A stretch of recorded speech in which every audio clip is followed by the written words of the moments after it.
They said nothing could break him, but the first crack appeared long before the world was willing to see it. In a realm where image is everything, the stillness that enveloped Yu Menglong had been interpreted as a sign of almost spiritual strength, a quality that many celebrated as a refuge from the voracious pace of modern entertainment. His presence seemed to have the capacity to stop time, to soften the constant noise that accompanies those who live under ceaseless exposure. However, that calm that fascinated millions hid a silent tremor, a faint vibration announcing a destiny that few would have imagined possible. For years, the industry built around him a symbol of balance, someone capable of maintaining composure even in moments dominated by tension. Directors described him as a performer with a deep soul. Viewers perceived him as a clean, almost ethereal figure, and his colleagues found in him a presence that harmonized any space. The serenity that characterized him became his calling card, an essential element of the narrative that accompanied him from his first professional steps. However, no image remains intact when it is sustained by expectations that grow faster than the inner voice of the one trying to fulfill them. The story forming around Manglong was not solely that of a rising actor, but that of a man attempting to preserve his identity in the midst of an ocean of outside perceptions. Every interview, every brief greeting on a red carpet, every public appearance was observed with the meticulousness of a silent judgment that rarely offered room for nuance. What was initially celebrated as a virtue began to transform into a matter of suspicion, not due to concrete facts, but for the simple fact that absolute serenity becomes uncomfortable in a world accustomed to emotional immediacy. When someone remains so motionless before the gaze of everyone, the collective imagination takes it upon itself to fill in any empty space. Even so, in those first moments, no one seemed willing to question the foundation of that figure who had inspired trust in so many.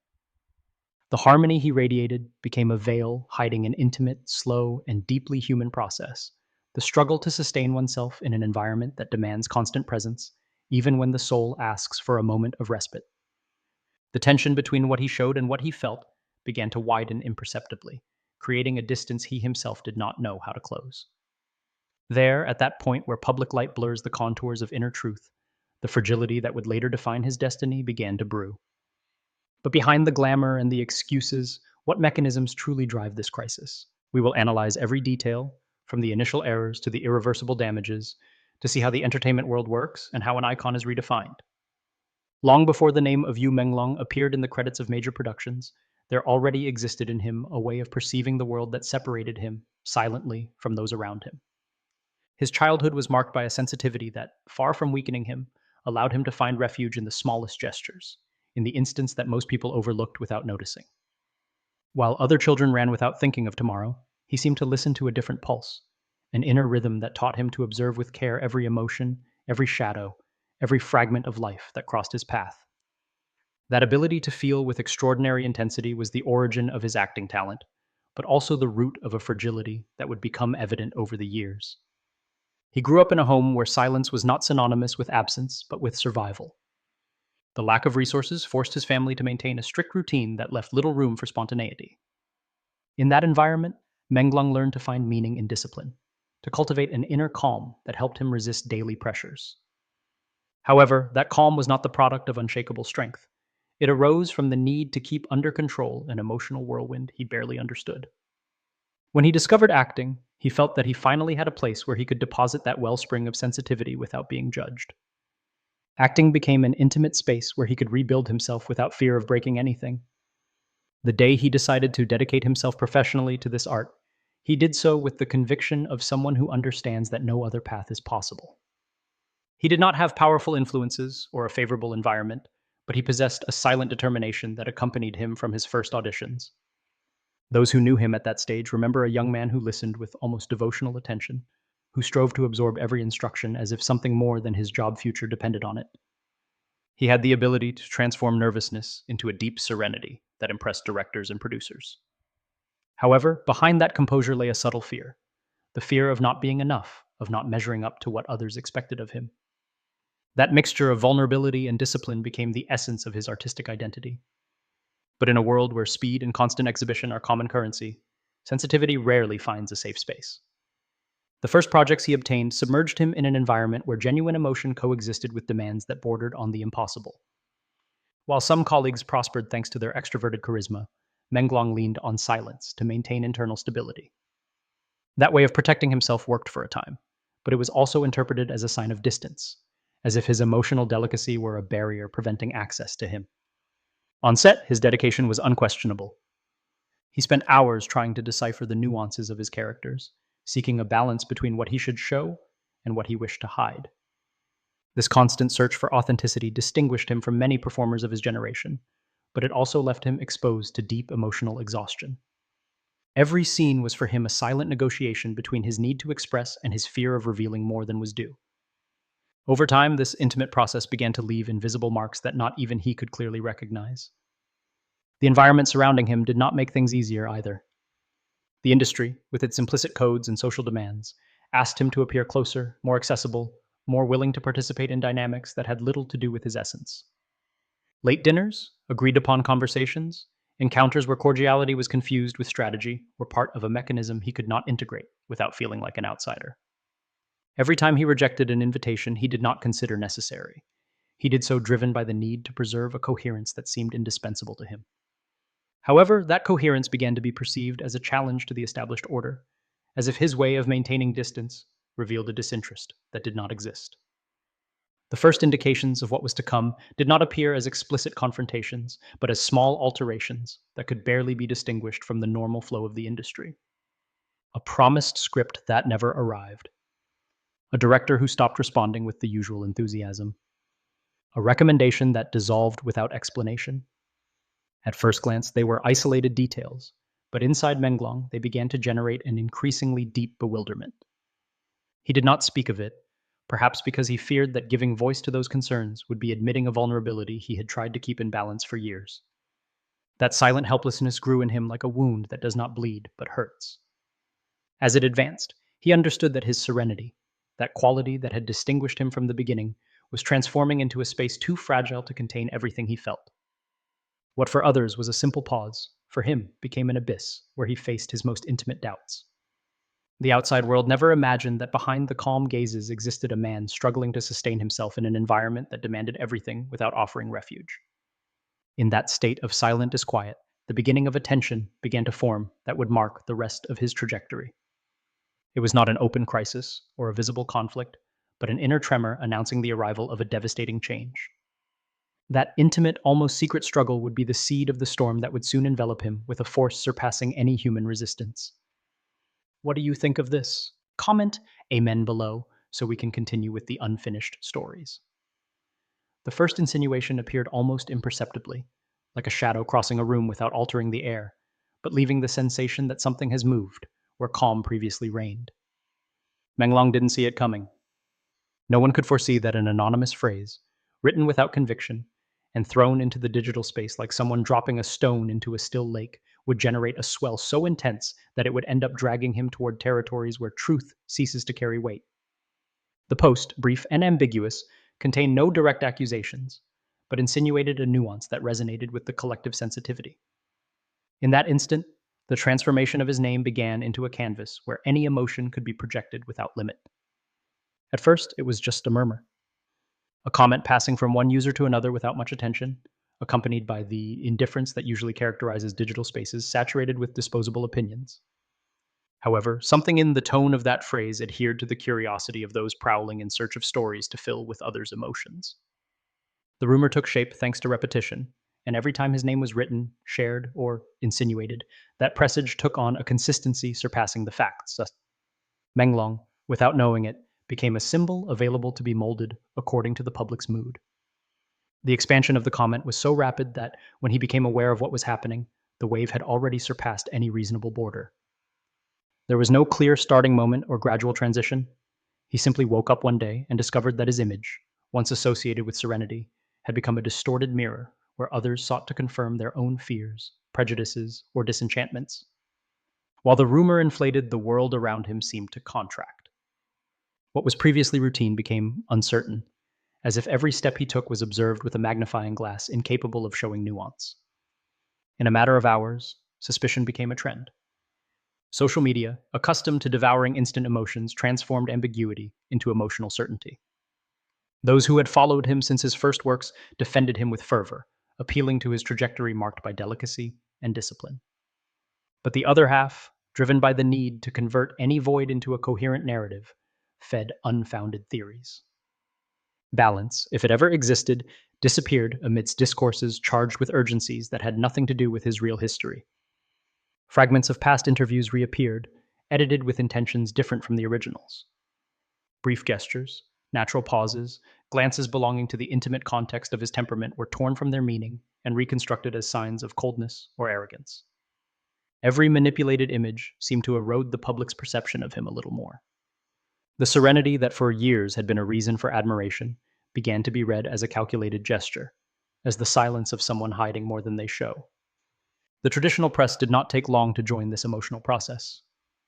Entertainment programs dedicated entire segments to examining his past appearances with a tone suggesting that the truth was hidden in plain sight. Articles containing not a single piece of solid evidence were published, as if they were part of a deep investigation, and every comparison with previous cases increased the sensation that Manglong was trapped in a pattern he had never chosen. The most painful part was observing how his name transformed into a sort of metaphor for other people's stories, as if his life were a vessel available to deposit the frustrations of others. In the midst of this storm, he opted to keep silent. Not because he wanted to evade the situation, but because he found no words that could cut through the deafening noise. For some, his silence meant prudence. For others, it was the confirmation of what the rumor insinuated. The choice to remain silent became an unbearable paradox. Speaking would have been interpreted as a desperate defense, but remaining silent began to look like surrender. That emotional dilemma left him suspended in a space where any decision led to the same outcome. The consequences did not take long to arrive. Some brands paused collaborations without prior notice, wielding the need to evaluate future risks. Others, more discreet, simply stopped communicating with him. Silently, his presence began to disappear in the algorithms that previously amplified his work. The digital space, which once celebrated his rise, now relegated him with the same speed with which it had elevated his name.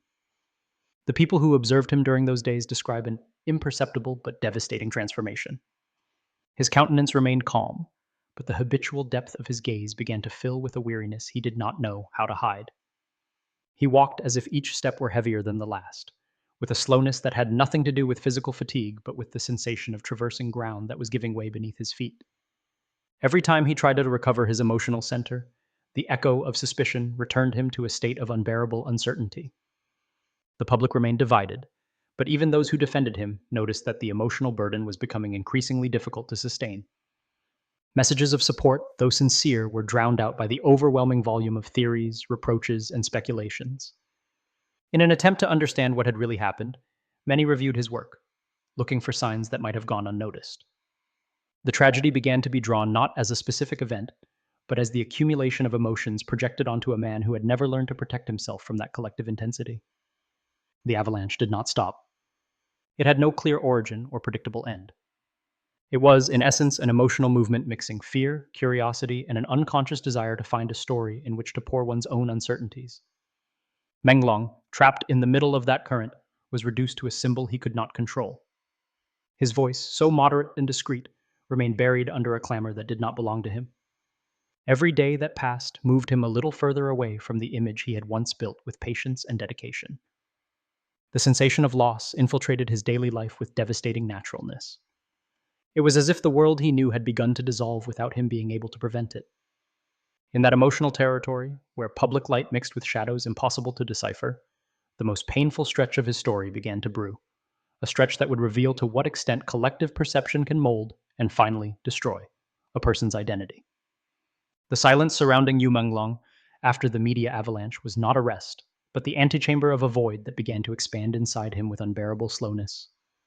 When the rumors lost strength and public attention shifted toward new stories, what remained was not relief, but a sensation of suspension enveloping him completely.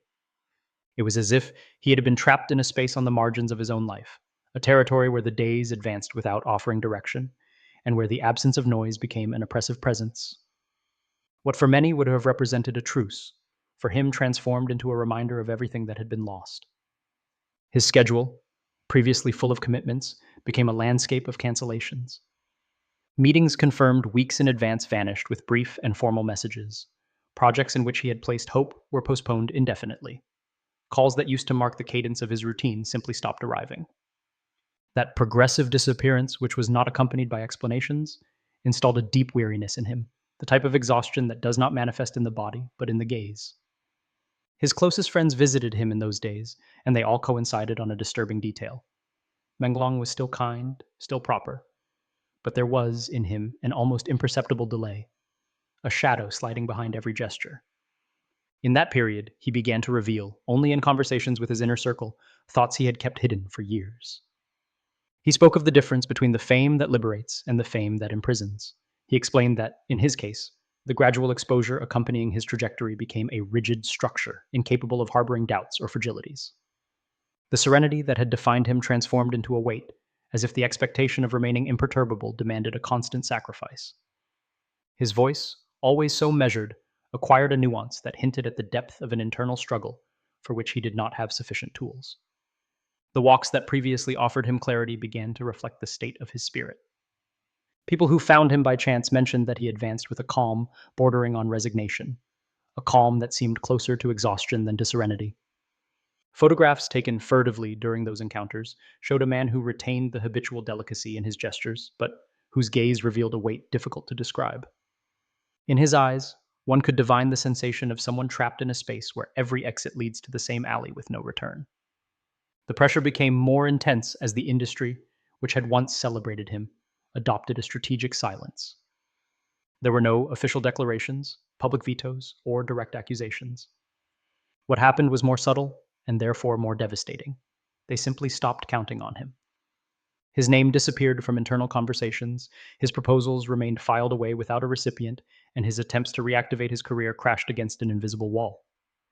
The system had handed down a sentence without pronouncing it, and it did so with the same naturalness with which one breathes. The darkest point arrived when he understood that his struggle was no longer against the rumor or collective perception, but against the sensation of having lost a place in the world. That certainty enveloped him one night, when he remained awake until the light began to filter through the window. There was no concrete event explaining the state he was in. It was, rather, the accumulation of silences, of absences, of broken expectations. In that solitude charged with meanings, he experienced a vulnerability so deep that not even the discipline guiding his life could contain it. When the news of his death spread, it did so with a speed that contrasted brutally with the silence marking his final months. Disbelief propagated among those following his career and among those who had barely known him through his performances. Social media, which had once contributed to eroding his image, now reacted with a mixture of shock and a desperate search for meaning. Fragments of interviews that had been used to support unfounded theories circulated again, but this time accompanied by a melancholy dying, every gaze and every pause. Where coldness had been interpreted before, fragility was now seen. Where distance had been pointed out, a sensitivity now emerged that had been ignored. His death generated an unexpected turning point in the public conversation. Attention no longer centered on what he had supposedly done, but on what he had endured. The narrative changed direction. A process of searching began to understand the structures that had allowed a respected figure to end up submerged in such deep loneliness. The industry, accustomed to moving forward without stopping for collateral damage, found itself for the first time facing the reflection of its own mechanisms. In private debates and specialized forums, a question arose that no one had formulated when he was still alive. How is it possible that a man of such integrity was driven to such a devastating limit without anyone noticing? In the following weeks, those who reviewed his work discovered nuances that had gone unnoticed. Every scene acquired a new meaning, as if the emotions he interpreted had been inadvertent windows into an inner world the public never knew how to see. His characters, previously celebrated for their depth, began to be perceived as involuntary reflections of a sensitivity he himself had tried to protect from outside scrutiny. The serenity attributed to him ceased to be seen as a trait of perfection and was interpreted as a form of emotional survival. His legacy began to reconfigure itself in a process that did not seek to elevate him to a pedestal, but to understand him from a more human perspective. What he left behind was not an idealized image, but a persistent echo forcing a fresh look at the dynamics governing public exposure. The conversation no longer revolved around a scandal, but around human fragility in an environment confusing silence with indifference and vulnerability with weakness. In that collective transformation, a revelation emerged marking the beginning of a deeper reflection, a before and after that was still unfolding while the world tried to understand what had really happened. The resonance of the life and farewell of Yu Menglong found its definitive place in a territory where the bustle no longer dominated the public conversation. As media attention shifted toward other names and other narratives, what remained was a more intimate understanding of his journey, a memory beginning to rebuild itself from the late recognition of his vulnerability.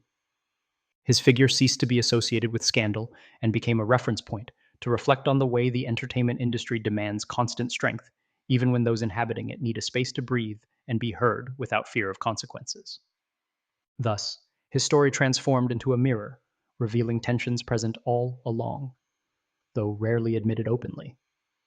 In professional circles, an analysis emerged that did not pretend to absolve or point out culprits, but to understand how the very structure of the system had contributed silently to his isolation. Producers, performers, and representatives began to recognize the importance of creating spaces where expressing doubt or weariness was not interpreted as a threat, but as a legitimate sign of humanity. His trajectory demonstrated that discipline and sensitivity can coexist, but it also evidenced that the absence of support networks leaves artists exposed to wear and tear that can prove irreversible. The serenity many admired in Menglong acquired a different meaning. It was not a perfect armor, but a delicate way of sustaining himself in balance before an environment that seldom offers safe places. Those who reviewed his work with a renewed gaze discovered nuances that had gone unnoticed in times when an immutable image was expected of him. Interpretations once celebrated for their emotional harmony began to be perceived as expressions of a depth that had not been understood in its entirety. The intensity inhabiting his characters revealed an intimate connection with a sensitivity the public was only now starting to recognize. That reinterpretation did not pretend to turn him into a tragic hero, but to grant him the place deserved by any human being whose life has been molded by circumstances exceeding their strength. The general reflection left by his story became a warning, and, at the same time, an invitation to look with greater compassion at those occupying the stage of fame.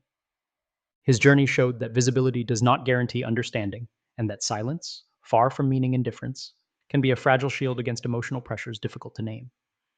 In an environment where informational speed tends to simplify even the most complex nuances, his legacy drives one to question the way we consume public narratives, and to remember that behind every recognized figure exists a life that should not be reduced to a single interpretation. The impact of his story continues to extend beyond his own trajectory, opening questions inviting a reconsideration of the limits between collective perception and personal truth. It is not solely about reviewing what happened, but about recognizing what can still be transformed.